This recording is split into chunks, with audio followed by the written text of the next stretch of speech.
I tell our team all the time, we don't manage people, right? We have self-managed people. We manage the system, we manage the processes, but we lead people. It's important that we vision big in business and in leadership. And so from there, that's what I bring to my team on a daily basis is, we operate from an abundance mindset and not a scarcity mindset. So, we never get caught up in the space of, hey, I'm here, I'm stuck here, because we know that in 2 months' time, we could have a different reality with a different outcome. And I don't want you to have to get ready. I want you to be ready for it.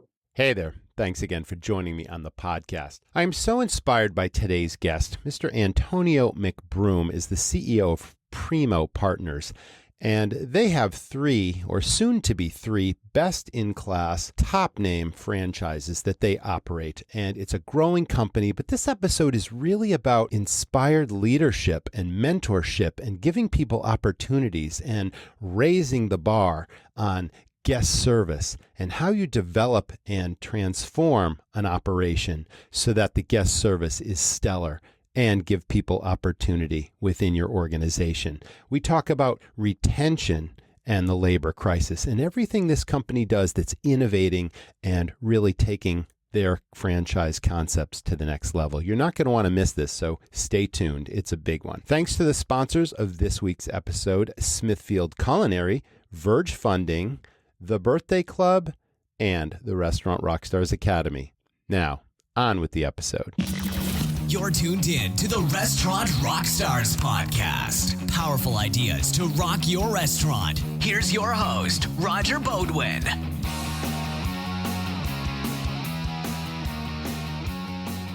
I've always believed in systems to run a really effective restaurant. They say you have a system if you can walk away and leave your place for a day, a week, or a month, and it's just as successful, just as profitable when you return, if not more so. Now, the staff are really the foundation of this, and it all comes down to the word empowerment. If you've got really great people, and if you can develop those people to have your back, and to run it as if they owned it, treat everything as if they had to pay for it, that's a super powerful system. Once you have the staff in place, it really comes down to 3 things. It comes down to 1, staff training, development, recognition, and rewards to create what I call your dream team. How to empower your team to think and act like owners and to treat everything as if they owned it and had to pay for it. And to deliver amazing guest service experiences to your customers, to serve and sell, because sales are the lifeblood of your business. Not allowing order takers on the floor, but teaching everyone to recognize opportunities and make suggestions that we know the customers will enjoy and appreciate. It all comes down to training. Number 2, cost controls and maximizing profit. You need to know your critical financial numbers on a weekly basis, and it only takes 10 minutes, but you need to understand these things. How about your daily break even? How much it costs you to open the doors to your restaurant each day? Inventory is not just walking around and figuring out what your order is that week. It's knowing the true value of your goods on hand at any given point in time. And you need this information to be able to calculate your true food and beverage costs. Your labor costs are also important, and running a weekly labor analysis against sales. If you know these things, I can teach you how to maximize your profit and control your costs. And then number 3 is what I call marketing firepower and affinity. Affinity is defined as a really powerful sense of loyalty and belonging where your customers become raving fans and they're like an army of brand ambassadors spreading the word for your restaurant. Well, all of this is included in the Restaurant Rockstars Academy. If you really want to take your restaurant to the next level, post-pandemic, things are heating up, customers are coming back. Now's the time to really maximize your opportunities, maximize your sales and profits, and create that dream team staff. Check it out at restaurantrockstars.com. It's the Restaurant Rockstars Academy. Listen, you've heard a lot of noise about the ERC tax credit. Why is it such a big deal?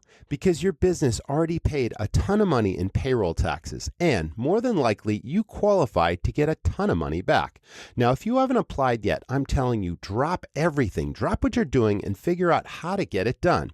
The truth is, and I'm speaking from experience here, it's super easy to get the money back if you let an expert do the work for you.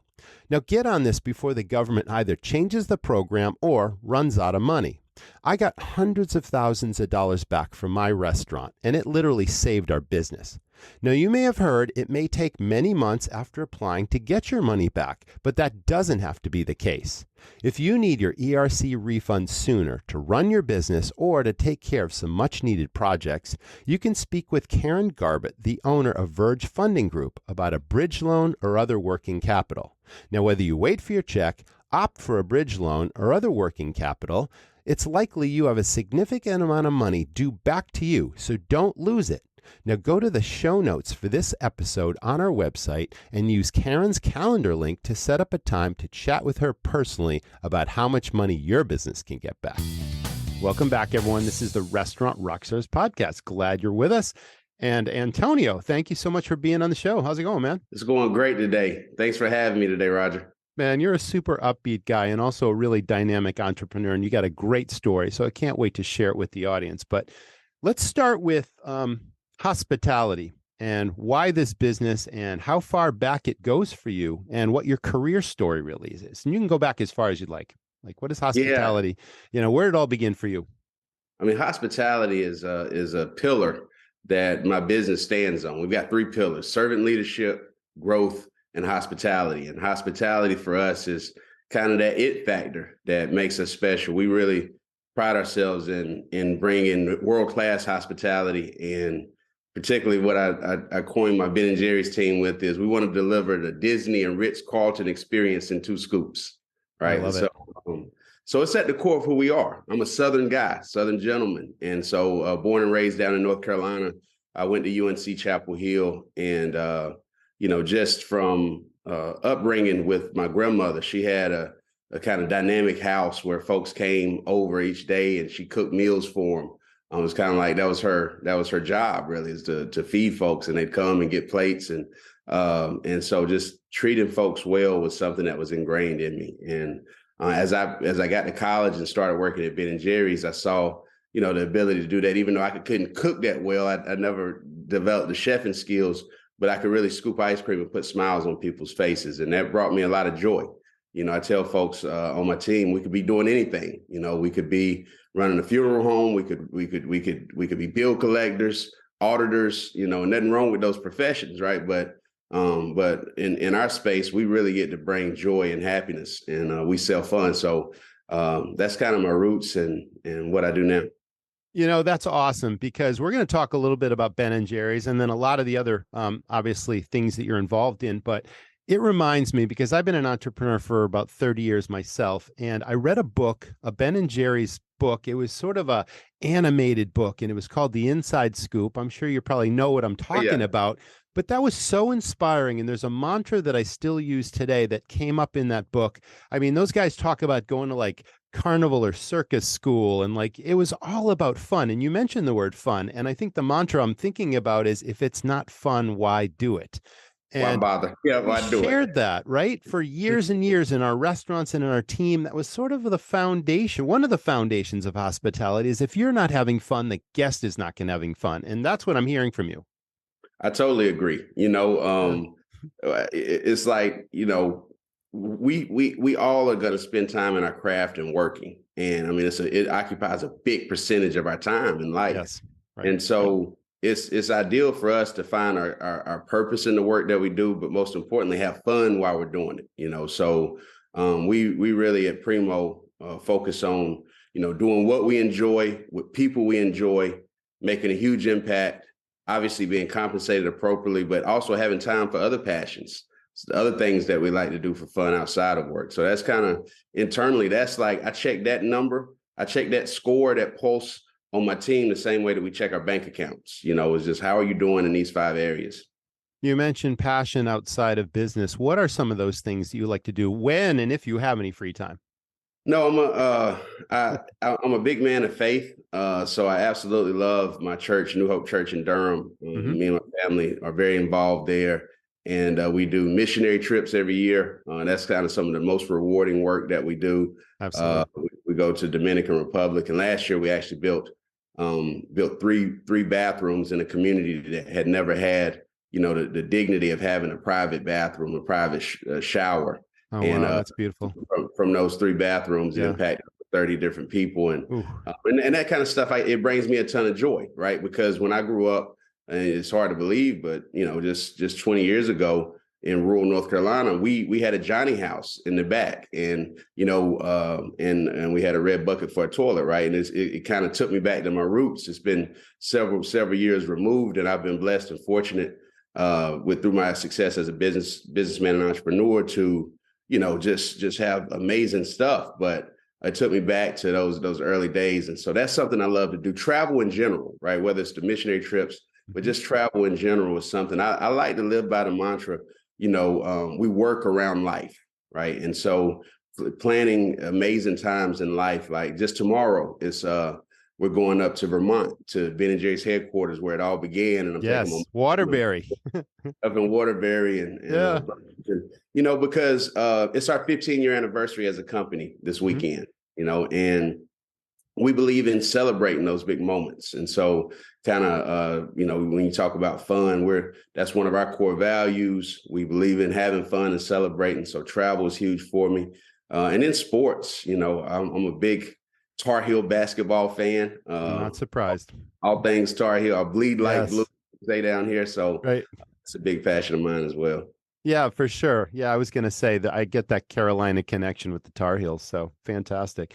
Man, you're definitely all about fun and passion, but it's also about giving back. And we're going to get into some of those charitable things that your company does and why. But let's talk about, well, before I go there, you mentioned you worked at Ben & Jerry's in college, so I see the connection. But at any point, did you ever think about starting your own concept besides the franchises that we're going to talk about? I'm a developer and an improver. I'm not so much of a kind of creator and inventor. That's not, my mind doesn't go that way a lot. I did in college have a crazy invention that me and a partner tried to take the distance. It was called Juice It Up. And it was actually in the electronics business. This was before, you had like mobile cell phone chargers everywhere.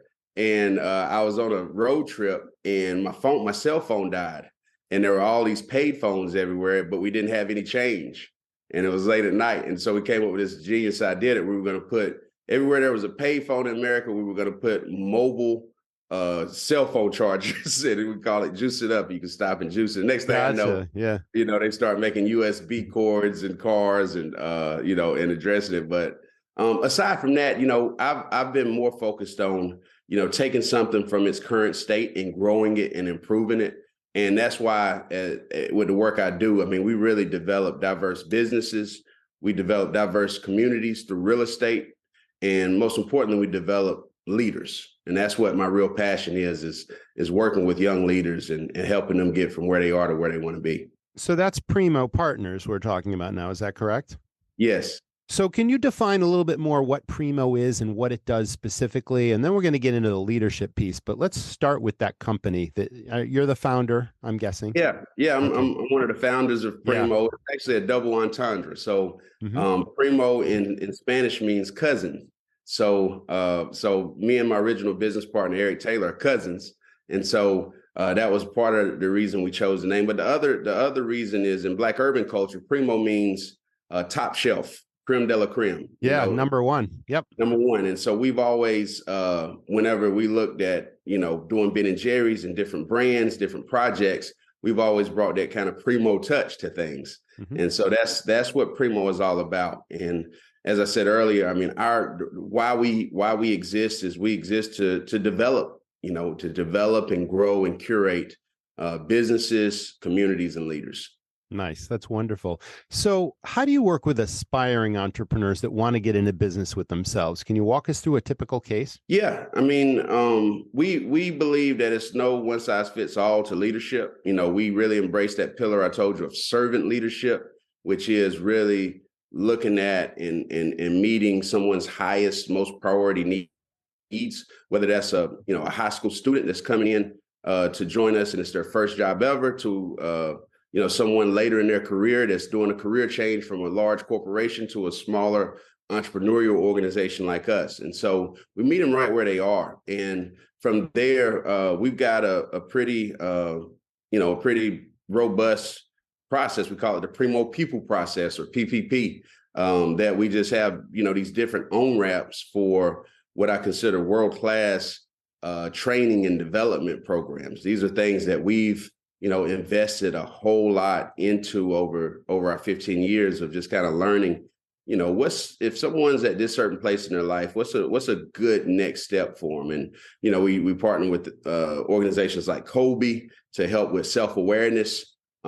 We do positive intelligence, PQ, with Shirzad. We've done crazy things like outward bound wilderness trainings where I love that.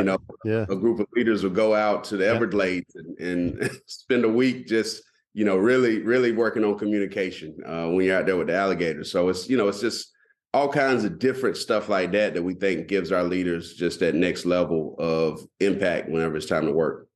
Is there a funding arm to the company? We talked a lot about mentorship and development, which gives them the skills to assimilate what you're doing now and to get into business. Is there a funding piece of that helps them actually start the business? Some of the barriers I've saw to business success, the two biggest ones have been access to capital and access to knowledge and information. As a first generation entrepreneur, the ability to provide major access to capital kind of internally isn't there yet for our company, although that's on the vision board. But what we really focus on at this juncture is that access to knowledge and information and breaking down those barriers. So, as we've invested and we really leverage knowledge and information as we, once somebody from our team gets a world-class training program, it's up to them to come and share that with the team. Right. And take some of the best kernels of it so other folks can have access to it, too. And so that's kind of the approach we've taken to helping entrepreneurs achieve their dreams. Can we help you understand the process of becoming a business owner? Can we introduce you to the right folks that can help with obtaining capital and funding when it's time for you to buy a business or buy a home or save for retirement? Mm-hmm. Wonderful. I love that you use the word leadership and leader a lot versus the word manager. And there's a huge difference between those two things. So how do you define leadership? And then what is your leadership style in how you motivate people? That leadership manager distinction is a big one. I tell our team all the time, we don't manage people, right? We have self-managed people. We manage the system. We manage the processes, but we lead people. And so anybody who's in a position that they have, people in our organization that report directly to them, they are a leader. That's their number one job duty is to lead that individual. And my leadership style, again, has definitely been the role of kind of servant leader. As I've grown my company, I wear the hat a whole lot regarding being visionary, just trying to share ideas, perspective, vision for what's possible. Because I think a lot of that is what drives our company forward. I've saw that, folks oftentimes overplan what they can do in 1 year and underplan what they can do in 10 years, right? And so, anybody listening now, if you think back 10 years ago, to what your reality was, and how much has changed then.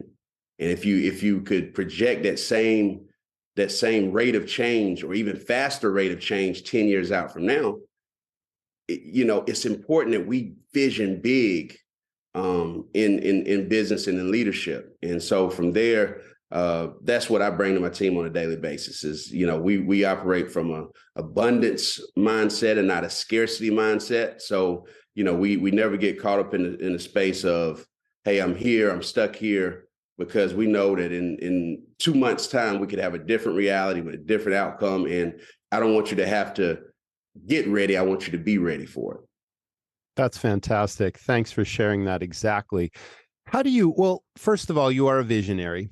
And obviously, you've been in business for quite some time. You've got experience as a leader, and you're running multiple operations and you've got plans to grow this company, but how do you make big business decisions? Is there a certain mindset or strategy that you apply? Do you use your gut, or is it, research first? I mean, do you analyze things tremendously, or you just have a feel for something, it's right, and you act on it? What would you say that strategy might be? So from a tactical approach with decisions, and when you're in a position where you need to make decisions and big decisions pretty frequently, the tactical way that I put myself in the best position to do that is just by making sure that I'm in peak state, and I do that by, as Brandon Bouchard says, taking my meds, and meds stands for meditation, exercise, diet, and sleep, right? Mm-hmm. Like, and those meds kind of follow you to the taking that right balance of your meds over the course of 72 hours impacts your decisions. So some days you may be feeling tired, or you may not be at your peak game, but it's because you didn't get enough sleep 2 nights ago. And so I've in a true leadership position, I really believe in this kind of balanced meds approach, so that when you show up to make big decisions, that you're peaked up. From a strategic standpoint, I think that it's really important to think in terms of decades. Thinking in terms of decades slows time down. And so when you have kind of this decades approach, you got a vision board, you've got your North Star of where you're trying to go to, it actually helps you make decisions more thoughtfully. Not for the here and now, but for the long term where you're trying to go. I love that meds analogy, and I'm going to use that or remember it. So meditation, exercise, diet, and sleep, I think you said. Is that correct? Yeah, that's awesome. It. That's great. I believe in all those things. I mean, I try to exercise daily. I try to eat well. I try to get good sleep. And believe it or not, I was never a meditator, and my wife brought me into that maybe 3 months ago. And now we start our day with a meditation every day, and it puts you in the right mindset, but it makes you more lucid, and you've got clarity, and the exercise and the diet and the sleep, all those things combined, because a lot of business people are just charge, and they're caught in the daily, putting out the fires, and there's a lot of stress in business, but you can sort of chill out a little bit by doing some of these things that help your body and your mind and your business. So I'm really glad you shared that. That's awesome. So Ben & Jerry's, okay, it looks like you're moving on to your 15th store, and that's obviously a ton of fun. Everyone knows what that brand is all about, but I understand you're also now getting into Starbucks, and I want to talk about that. But your goal is to have 3 best in category franchises, right, in the world right now, and obviously Ben & Jerry's and Starbucks are 2 of the most well-known. First of all, what's the third one?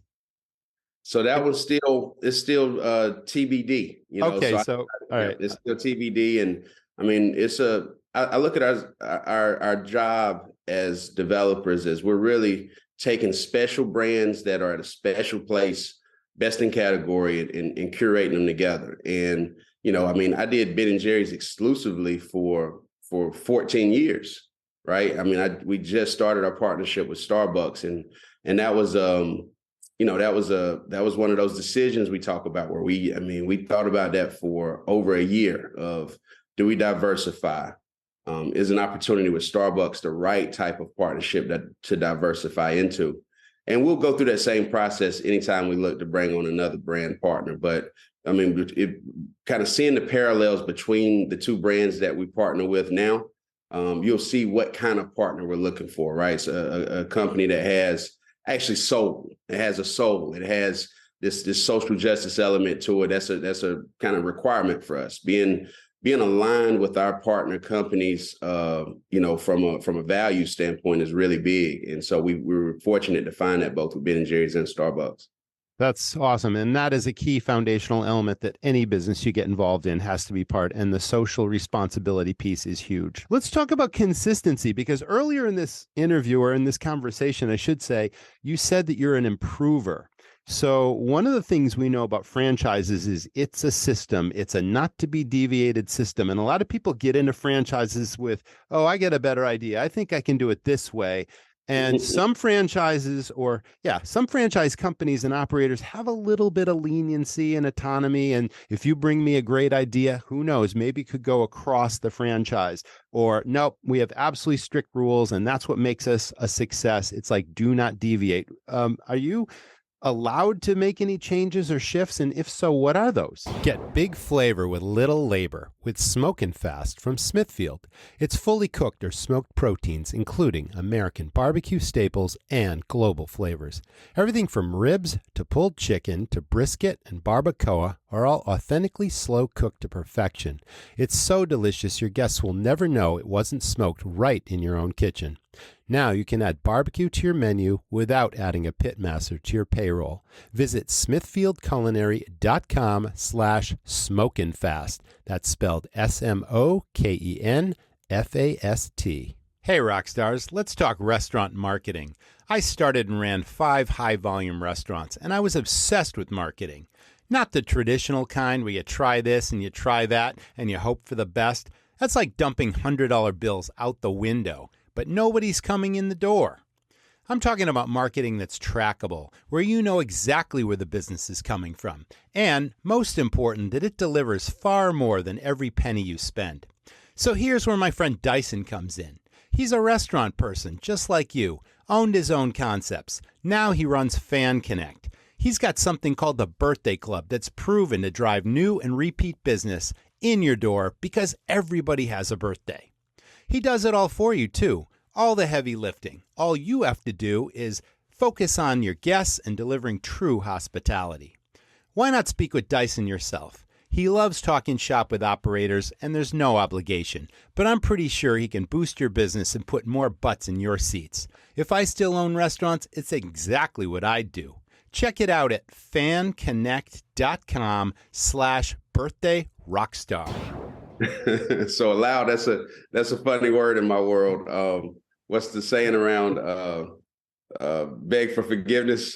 It's easier to beg for forgiveness than ask for permission, or it's something like that. If you do it first, and if it turns out to be huge, then you don't need to ask for forgiveness, right? Yeah. So I mean, I think anybody who's worked with me knows that that's kind of been one of my ways of approaching new ideas. I think that the franchise structure, the kind of corporate structure, it allows for great creativity. Sometimes that structure actually breeds the creativity. I think sometimes if I were doing my own concept without the structure and without the support that I get from my parent companies, I'd have to worry about R&D and product development and a lot of stuff.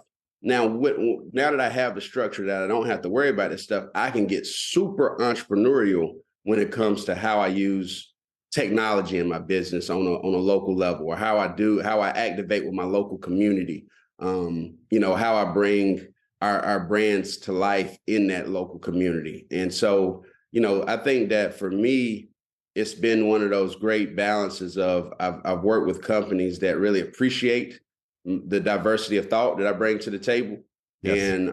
And allow me the opportunity to at least get out here and try some stuff. It doesn't, all my ideas, I come up with ideas all day, every day. Like, I'm not surprised. Yeah, I see that. Throw it at the wall, right? And I've got some great senior leadership team members that their job is to strike down the vast majority of those ideas, but and figure out which ones of them actually work.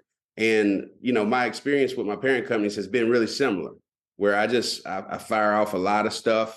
A lot of ways I think we could, grow our sales through different channels, or try a different product, try a different marketing approach. And a lot of times it's something that wouldn't work, but a few times it does work, and it actually ends up being something good, not only for my company, but for other operators in the system. So the old adage about location still will always hold true, right? When you've got a bricks and mortar store of any kind, location is really, really important. But you also mentioned that perhaps Primo is involved in real estate. So do you own some of the real estate, all the real estate where your stores are located? And is that how you make your selections on location? What we can own versus lease? Real estate is part of our strategy for sure. Yeah, I wish it was the case that I could own all the real estate that we operate. Like, that would be a dream come true. But in some cases, it's not possible. Okay. We want to be at kind of ground zero of a given city or market that we're in. And oftentimes that's within a mixed use development, or it's within a property that, individual ownership just isn't really a option. All the cases where that's not the case, we do aspire to own our real estate. We're not there yet. A lot of our real estate development efforts has been kind of large acreage community development, where we take and entitle and rezone tracts of land and get them in higher and best use for folks to build and develop on them. And so that's been a lot of our real estate efforts up to this point in our careers.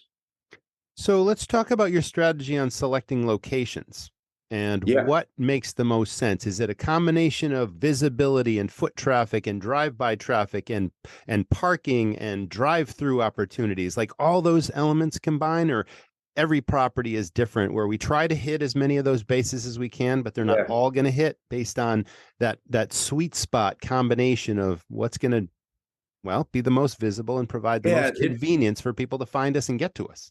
It truly varies by market. There are some markets where foot traffic is everything. It's a very pedestrian, touristy area, and it's all about how many people walk by the front door, and that'll predict your success. That'll predict at least your startup success. Over time, your guest experience and hospitality will take final trump card. But you have some markets where the key is kind of visibility from the road, from the driving road. It's a community store, and folks need parking, and and then it also varies by concept. At Ben and Jerry's, we don't really do drive-throughs. That's not even something that's desirable. Whereas with Starbucks, that's highly desirable. Of course. And so it really varies by brand and varies by market. But overall, that's something that we spend. You talk about decisions. That's one that we make. It's a big decision that you make on the front end. You spend a lot of time kind of doing research. You'll literally go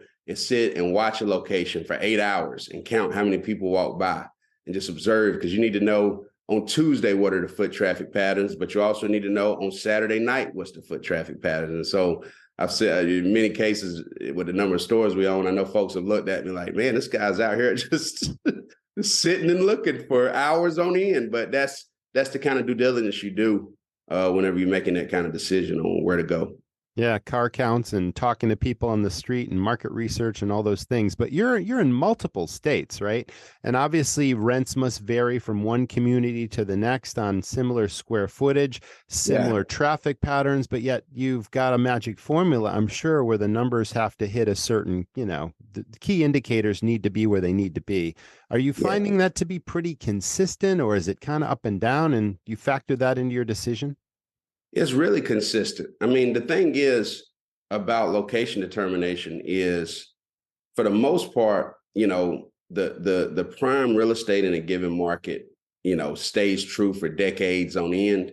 But in some of our big cities, trends change every 2 years. And so what could have been like your A-plus location in 2018, by 2022, it may be a B location now. And so, trying to bring that vision hat to things is really a skill here, where, you're maybe looking at a location while you're looking at it that it may not say that this is going to jump off the shelf with volume, but you look at all the trends around it. You look at the big development plans the city has, and you appreciate the fact that, it's going to take me over a year to build this location, and I'm signing a 20-year lease, a 20-year franchise agreement. So this is I've got to think about this as a long-term investment. What does my vision say will be the case 8 years from now with everything that I know? And so those are the types of factors you play in when selecting location as well. Let's talk about staffing and onboarding at the store level. Labor has been a challenge for this business specifically, but multiple industries. Have you found that it's been challenging to staff up all those stores, and how have you dealt with that? For us, the great migration or great resignation, it's been called both. We didn't feel that in really bad ways, because I think a few factors. We've always prided ourselves in having a magnetic culture. Right. I think culture eats strategy for lunch. And so our Primo culture is the number one thing that I work on a daily basis. That's the number one thing I focus on is culture and how how we as a company are showing up to our team leaders.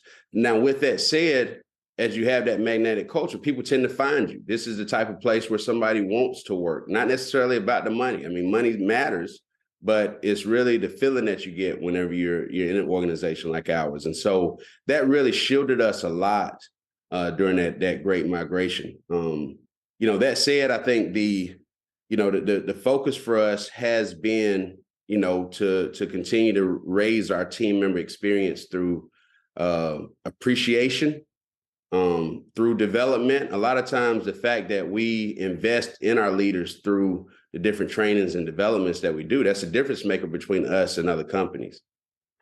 Now, I believe that you've got about 2% of your revenue that you put back into team development. Is that some of the things we're talking about here? Yeah, that org development is huge. Yeah. Okay. That makes perfect sense. And it takes a certain person that needs to understand hospitality, but the culture word is super important because lots of companies have a mission statement and culture is completely different, where culture is something that develops over time, but it's based on your core values, but it's also based on the team and what they bring to the business to reach that common goal. And fun certainly enters into your culture too. All those things kind of combine to it's describable, yet you either feel it and know it or you don't. And you walk into a new place to start a new job or something, and you can just tell I fit here or I like the people here. Yeah. And we all are in this to please the guest and to deliver hospitality. And if it's fun, all the better. And yes, everyone works for a paycheck, but people work for all those other rewards as well. And I think you mentioned recognition. Are there any specific, say, rewards and recognition programs that happen to, make people feel really good about what they contribute to your businesses?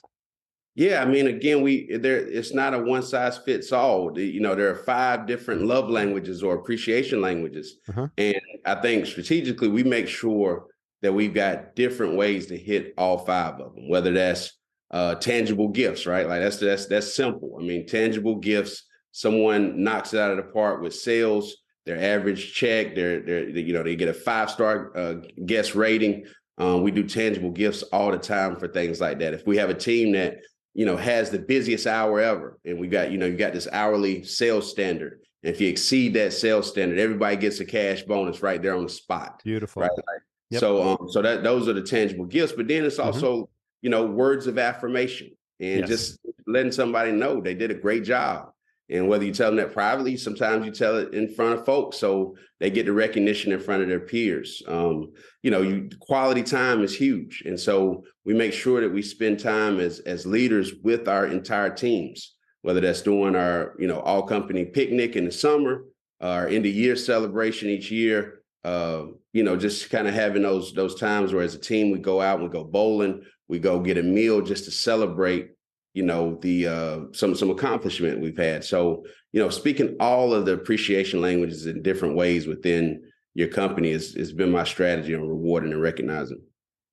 Are you on the road much? I mean, do you travel to the different stores in different states? And if so, do you walk in unannounced or do you let people know I'm coming? Or is it a secret shopping thing? Like that's part of the consistency. It's like you want to make sure that every store is delivering on those core values and that the service is great and that the quality of the product is great and that the store is clean and all that kind of stuff. But maybe you have people that do this. Can you answer that question? Are you part of it? Yeah. So we're set up regionally where I've got a regional leader who's in all our shops, every other week, they make sure they hit every shop. And so that's kind of me being an extension because with 15 units and growing, on top of having just an amazing family and other kind of ties to my community here in Chapel Hill, North Carolina, it's not possible for me to be in every store every week, right? And so that's right. I try to make it a conscious effort to hit most of my stores once a quarter and spend a few days in the store in that market with that team once each quarter. But typically it's announced when I come. It's known. However, my regional leaders, they do the mystery shops but I try to make sure that I'm able to get quality time with my leaders when I'm in market. And so if I do it unannounced and they happen to be on vacation or they're not available, right. it kind of creates conflict. Yeah, you want the visits to be as productive as they can be, obviously, and it's a brainstorming thing. I'm sure you encourage others' ideas, and it's literally up leveling the organization to improve, as you said earlier. So, okay, that's a Thanks, good brother. answer. Yeah. Let's talk again about well, we talked about improvement, and I don't want to get too involved in the pandemic because that's past history, and it was a real challenge for everyone involved, literally across the world. But besides that, pivots came out of the pandemic. Yes. Stores and operating philosophies changed, and things got turned upside down. And in many cases, they're better now because of those pivots. Can you think of anything that you established as a pivot that has now improved your business, and you'll never go back to the way it was before? Full pivot for us since the pandemic. I mean, really the pandemic, during that time, I embraced the wisdom of Winston Churchill, which, he said during times of crisis, bad companies will fail. Good companies will just survive, but great companies will improve. And so we made a conscious choice that, during the pandemic, it was kind of natural to go in survival mode but we looked at it as an opportunity to double down on what we'd already been doubled down on, which was our people. And so, the second that it went to remote work and really we had no work to do, we went heavy leadership development. I mean, we did all kinds of curriculum remotely that we'd been wanting to do, and we worked on our back office processes and systems, and just double down in that way. I think as we've kind of come out of the pandemic in our different markets, the thing that remains true is just how valuable hospitality is.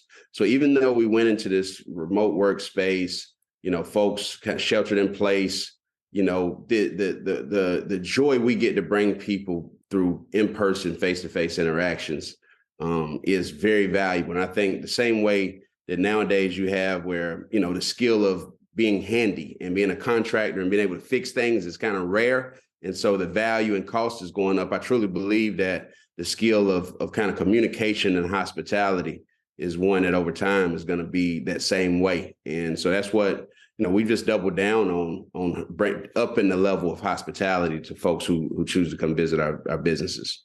Excellent. Yeah. And again, there's that foundational word hospitality that hits every part of what we do every single day. And the give back, of course, your company is obviously involved in many charitable causes, some famous names like United Way and some other things. How much of that do you get involved in personally, or is that at the store level where they donate a percentage of revenues to some of these charitable causes, or this overall as a company where Primo decides? Tell us about that. It's overall as a company. I mean, I do encourage our local store and our local store leaders to get involved in causes that they are really passionate about. And they have a kind of local, what we call change maker budget, where each store has a change maker that's ingrained in their staff. And this kind of gives my team, a team member who may be in college or at an earlier stage in their career, to have an extension to their job beyond serving our guests and actually take ownership of doing some local community impact work around things that matter to their staff. So we encourage that completely. But from a Primo level, we've got a strategy. We're extremely passionate about equity, about education, and about criminal justice reform. And so we focused our efforts on first the who, not how of that. So we understand that our gift is in business and entrepreneurship, but there are organizations who that's what they live and breathe. And so our top strategy is we invest our time and our resources in helping those organizations do what they do even better. And so you mentioned United Way. United Way is an organization that's across most of my markets, and we love partnering with United Way. Typically, their efforts to, eradicate poverty really makes substantial difference in the communities that we serve in.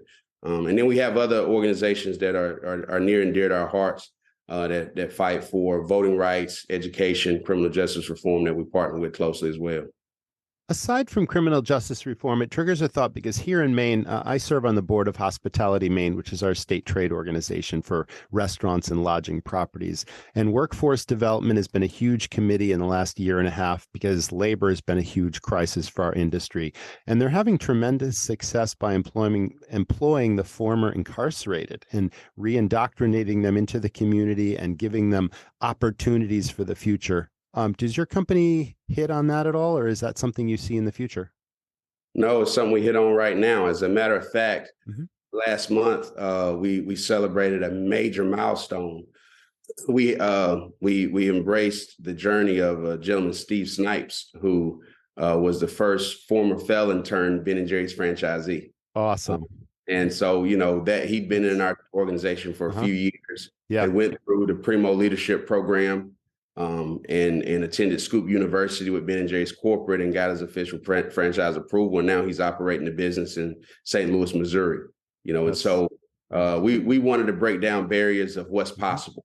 Steve joined us, and it was unfortunate because he was in an organization that, because of his background, he had hit a ceiling. He couldn't go into management because of his background. And I believe that all of us deserve second chances. And so as Steve shared that story with me and he joined our organization, he had a hunger and a eagerness and an entrepreneurial spirit that I hadn't seen before. And so with a lot of focus and a lot of commitment to personal development and rehabilitation, Steve broke down a barrier that now I hope others can see what's possible as we have more rehabilitated citizens joining us. I don't want them to see that, they are limited. They can't vote, or I can't own a business. No, it's possible. And in all of our states, we fight for voting rights, particularly for that segment of our population. Because again, I think everybody deserves a second chance.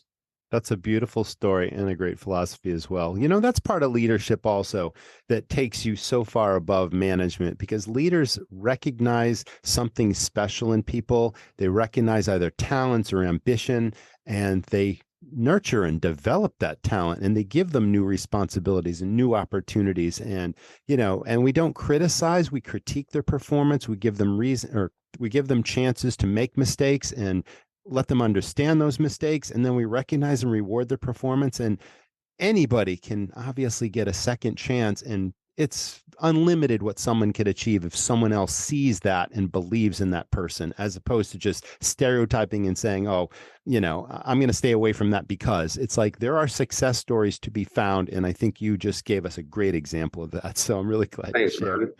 Yeah.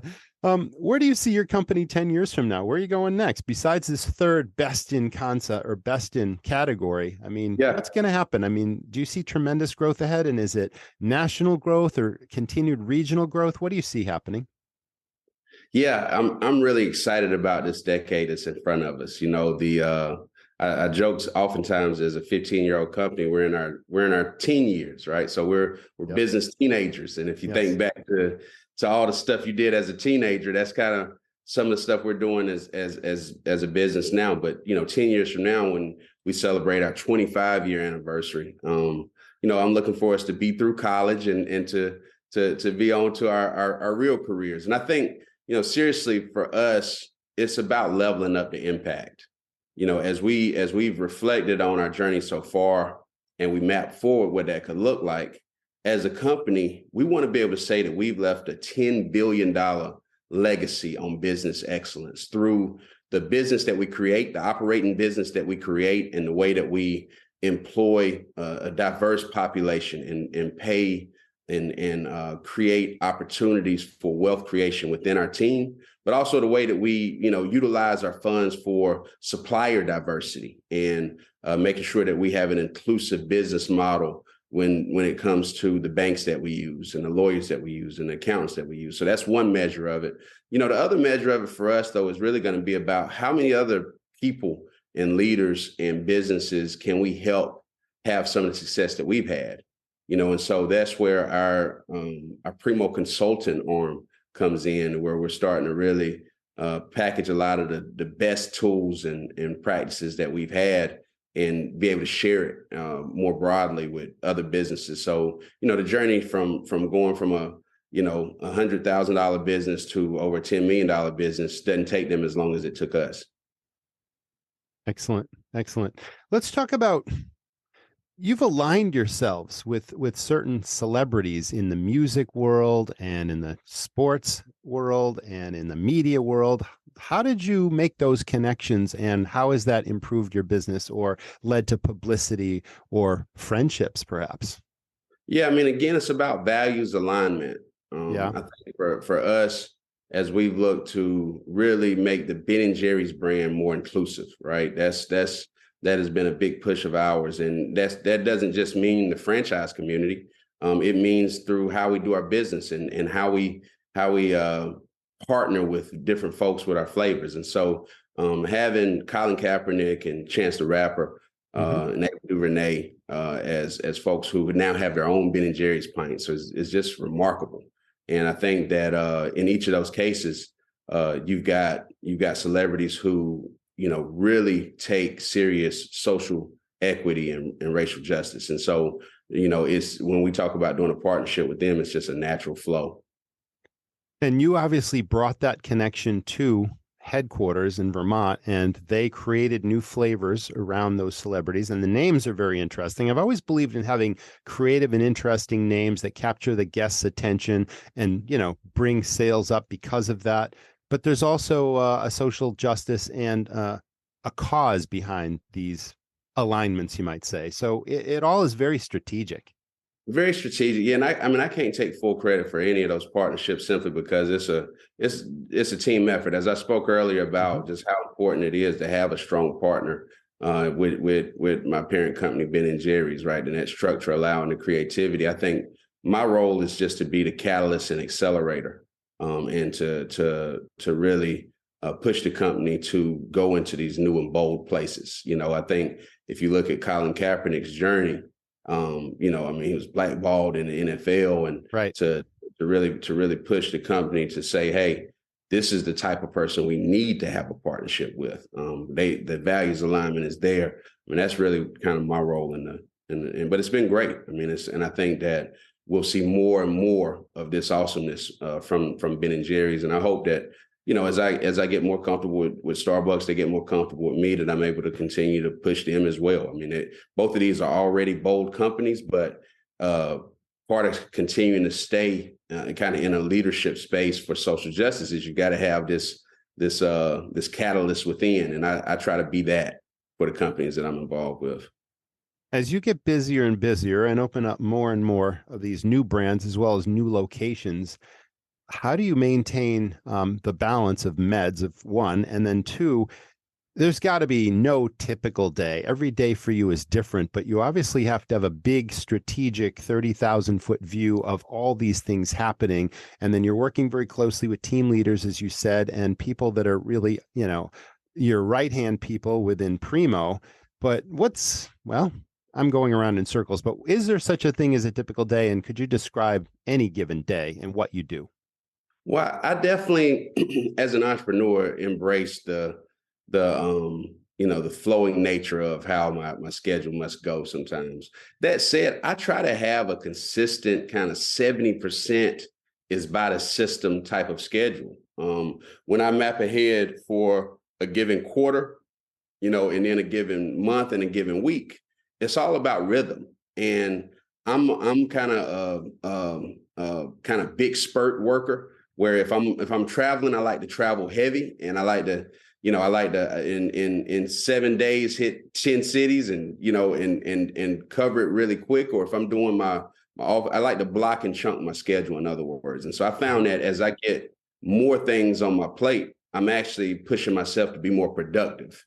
And so I'm actually not as busy as I once was. But it requires me raising that productivity score. And one of the ways I've done it is kind of by blocking and chunking my schedule and creating this level of structure amidst the chaos of everything that goes into running, a multi-state, multi-brand organization.